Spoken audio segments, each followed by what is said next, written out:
Hello and welcome. I'm Arvin Rena Cruz. And I'm Charles Cedarbrook, and you're watching Mountain Lion News. Now on to our first story. The recent winter weather storm has caused major issues for Concord University. After initially canceling all classes after 12 p.m. on January 23rd and closing the campus on January 26th, there was much more to come. After snow quickly turned into mostly ice, Concord was forced to put in extreme precautions in place, which in result made them cancel in-person classes and incorporate remote learning for the remainder of the week from January 27th to January 30th. The effects of this recent weather have carried over into this week as classes have been on inclement weather on February 1st and 2nd, and as well as remote learning day on the 3rd. It is impossible to tell how long campus operations will continue to be altered with more weather predicted to come. We are wishing the best for Concord and its students and faculty and staff and hope that they can return to normal operations as soon as possible. Now on to Garrett Hatchett with the floods that affected Athens area. Washed roads, rushing waters. This is what many communities in southern West Virginia went through this week.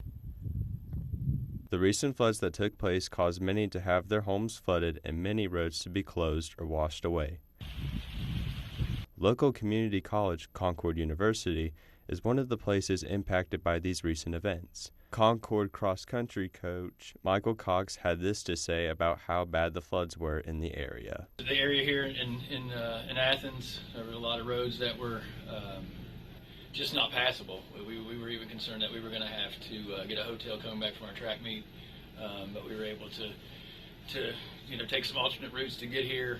But I know Princeton had road closures, just very extensive flooding. Many Concord students were also affected by the floods.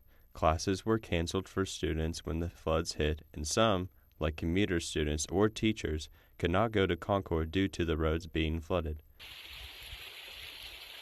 Student Maddock Latham was one of the many at Concord impacted. The science building where I have all of my classes flooded.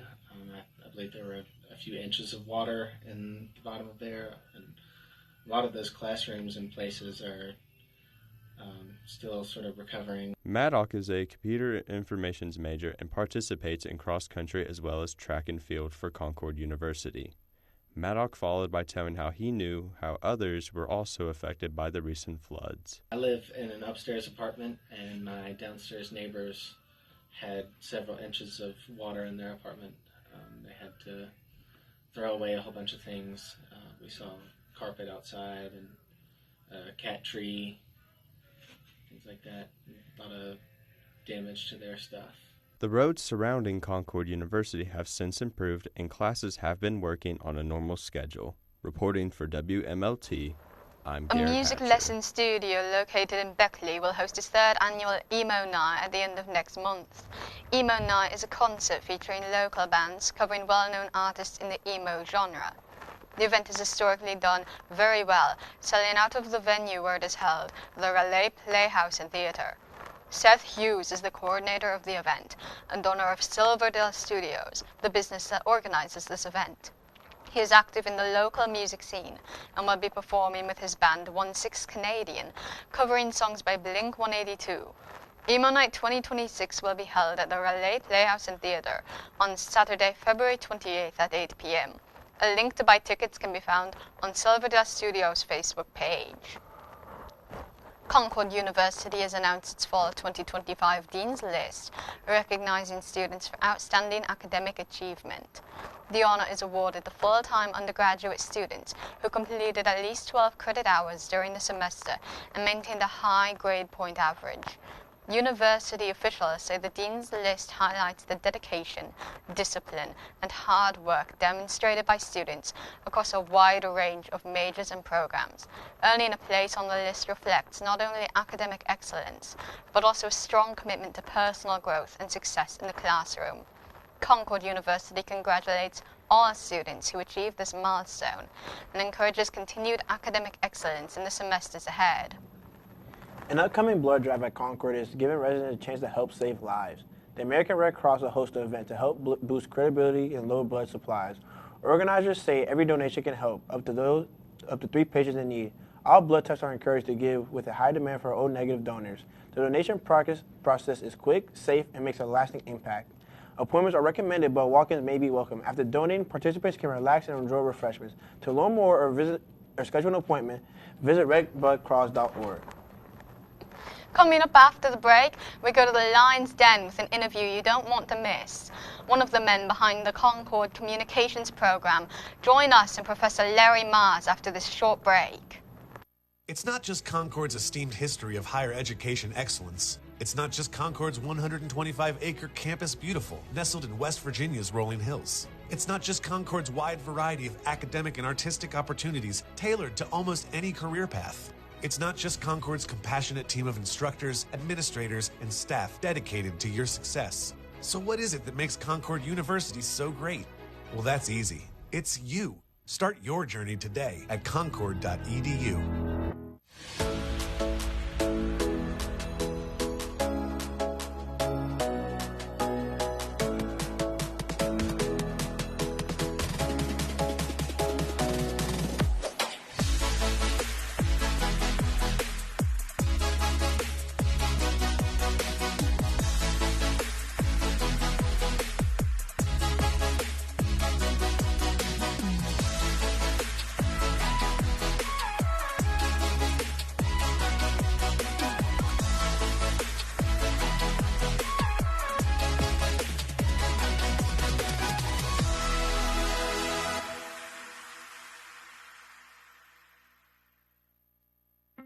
It's time to make a real impact in your community. At Concord University, our social work programs prepare you to empower individuals and create meaningful change. Earn your bachelor's or master's degree on campus or online while learning from experienced professionals and connecting with passionate peers. Graduate ready to lead, advocate, and inspire. Your future in social work starts here. Apply today at concord.edu.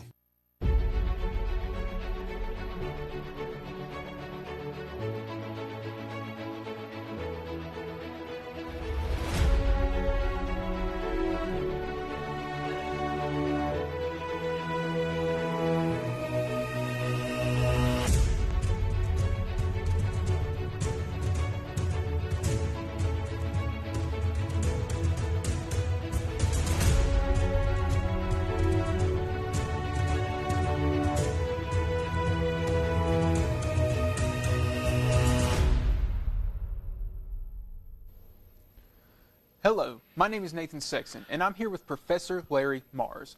Mr. Mars is a professor here at Concord who helps run our multimedia communications program.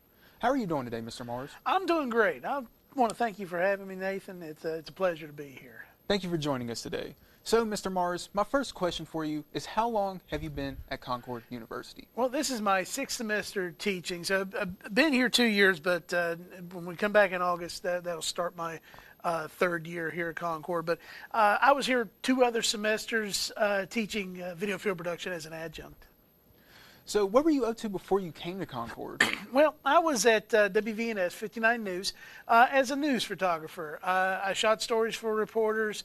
I went out and did stories myself, and we covered huge 10-county coverage area. So I've been all the way from Pocahontas County all the way down to Tazewell County, and I can say that the career was very rewarding, very, very fulfilling, and it paved the way for me to come here.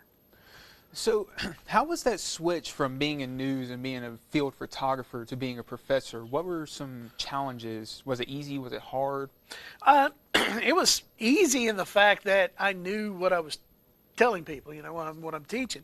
I've taught reporters before, trained them how to do their job. The biggest transition that I found was, when I was an adjunct, a couple hours a night, had everything put together for the week. Now I have 6 classes, maybe 5, 6 classes, and getting everything organized was a big deal for me, trying to figure out the time to do that. And you would think, well, you don't have a full-time job in news, it should be pretty easy, but sometimes 8-hour day doesn't cover everything. You have to put a little bit more extra time in there. So where did you find your passion for multimedia and being in the news industry? Well, I started out, a friend of mine asked me to do color commentary on WWYO. It's an AM station out of Pineville, West Virginia. Do color commentary for baseball, and I got hooked. I absolutely loved it. Couldn't get enough of it, and so I was doing computer science, and I really wasn't enjoying computer science. Although looking back at it, the way things go and the way people get paid, I probably should have stuck with it. But I enjoyed it, and I came to Concord. I'm an alumni. Came here for the broadcasting program. I was doing radio, and took Broadcasting 1, and my professor, Ted Farish at the time, we did a video project, and he said, maybe you should concentrate on video. You really have an eye for it, and I'm glad he did. So what was your most interesting experience being on the field while working in news? Most interesting, wow, there's so many experiences that I had in news. Some I can talk about, some that I can't. You got to keep it lighthearted out in the field. There were some really, really funny moments, and sometimes you have to turn some bad moments into funny moments, because if you don't, sometimes news can get to you. Particularly if you're out there, one tragedy after another, whether it's a shooting, whether it's a fire, whether it's something. Sometimes you got to keep it lighthearted, and there's just a lot of memories out there, a lot of things that I experienced that I'll never forget. So if you had any small closing remark to say to anyone who wanted to go into news, what would it be? Oh, wow. First of all, in broadcast news, work on your writing, learn English composition. The second, I would say, is take as many speech-type classes as you can. Learn how to speak in front of people. Do some digital content. Do things like that, and also learn to shoot. Learn to use a good camera, and learn the composition for that. That would be my three biggest things. So thank you so much for joining us, Larry, and we will be back after this short break for Sports with Zay Johnson. Thank you very much. It's not just Concord's esteemed history of higher education excellence. It's not just Concord's 125-acre campus beautiful, nestled in West Virginia's rolling hills. It's not just Concord's wide variety of academic and artistic opportunities tailored to almost any career path. It's not just Concord's compassionate team of instructors, administrators, and staff dedicated to your success. So what is it that makes Concord University so great? Well, that's easy. It's you. Start your journey today at concord.edu.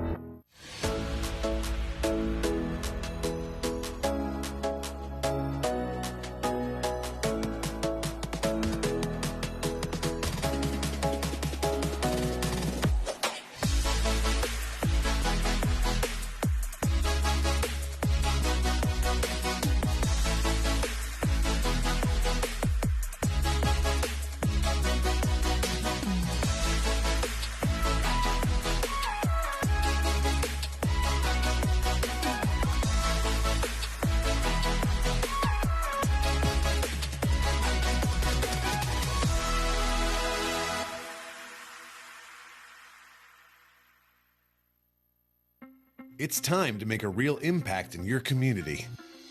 At Concord University, our social work programs prepare you to empower individuals and create meaningful change.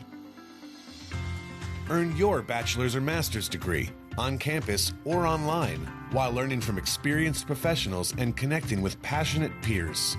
Graduate ready to lead, advocate, and inspire. Your future in social work starts here. Apply today at concord.edu.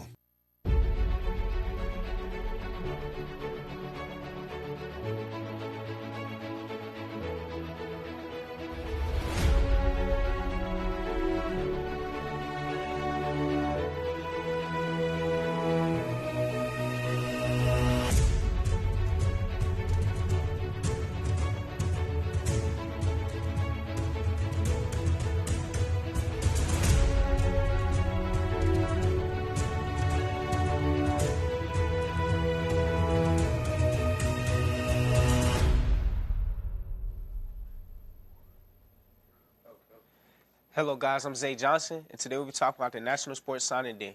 National Signing Day was a special moment for several local student athletes as they officially signed their letters of intent, turning years of hard work into the opportunity to compete at the collegiate level. Surrounded by family, coaches, and teammates, the athletes celebrated reaching a major milestone in both their athletic and academic journeys. Those signing included Eli Horton, Braden Mullins, Riley Bell, Jimmy Bowling, Landon Crane, Colton Shockley, Zayden Neely, Wyatt Klein, Nate Suttle, Jasheem Green, Caden Stone, Grant Burdett, and Chance Barker. Many cited strong coaching staffs and academic opportunities and the chance to play at the next level as key factors in their decision. The athletes reflected on the challenges and dedication that led to this day, expressing gratitude for the support of family, coaches, and teammates. National Signing Day marked a proud moment for the athletes and their communities as they begin the next chapter of their careers. Next we have is girls wrestling. Women's wrestling is one of the fastest growing sports and is coming to a local university. According to the NCAA, there are over 1,200 collegiate women's wrestlers, but only 112 NCAA schools supporting the sport. In 2025, the state of West Virginia had 3 teams within the state. But in 2027, Concord University will be adopting the sport. While the team was announced for 2026, it will be operating as a club team until the winter of 2027. The athletic department is also in the process of making Concord the Team USA regional training facility. While still in the beginning stages, Concord just hired a head coach. His name is Bill Edwards, and he previously was an assistant coach at the 3rd nationally ranked King's University. We are looking forward to this season. Go get them, girls. Next up, we have is Esports Rings. Concord Esports celebrated their victories from the fall semester on Wednesday this week with a ring ceremony. It was held in Concord's Fine Arts Building in the main theater, and it was even streamed on the Concord YouTube channel. When players or teams on the esports roster win in a season, they receive rings and trophies, and it has become a tradition to celebrate it. Most notably, the Fortnite and Rocket League teams received rings for their accomplishments. They battled their way to victory in many events across several weeks in the fall 2025 semester. It was presented by the staff of Concord University, including Austin Clay, who is director of the program. He made note of how proud he was of the players, staff, and coaches for their accomplishments, and aims to go even further in the future. Thank you for letting me be your esports man for today. Back to you, Charles and Arvin. Concord University is a national recognition as it was named to the 2025-26 Colleges of Distinction list, which is awarded to schools that offer outstanding undergraduate experiences. This is not the only thing that Concord was awarded. They were also recognized as a West Virginia Public, Business, Education and Nursing College of Distinction, as well as a College of Military Support. The president of Concord, Bethany Megan, stated that this award shows Concord's commitment to affordable, student-centered education, where every student is known, supported, and challenged to succeed. The Colleges of Distinction evaluate schools based on student engagement, quality teaching, vibrant campus communities, and successful outcomes instead of traditional rankings. Concord has less than 1,400 undergraduates, and they emphasize hands-on learning, internships, research and service, which goes alongside their motto, come to learn, go to serve. Videos are going around the app TikTok with millions of views about a mysterious house in Illinois. The videos are going viral due to added spook factor. The house in Illinois has a flashing light, and it's more than just a flashing light. The light is doing Morse code by flashing light in signals instead of same traditional pattern. According to people who know Morse code, the signal is spelling out SOS. People begin to think the house is haunted and someone needs help, and that someone needs help, and all kinds of theories. But fortunately, it's way less than you think. Isabel, the owner of the property, created a TikTok about the house and explained everything. She states that the light does that all the time. Isabel even went inside the house to show the people who were worried, but she is very pleased with explaining the phenomenon and reassuring everyone that nothing serious is truly happening. Thank you for joining us today. We will see you next time. I'm Charles Cedarbrook. I'm Arvin Rena Cruz, and we'll see you later on Mountain Line News.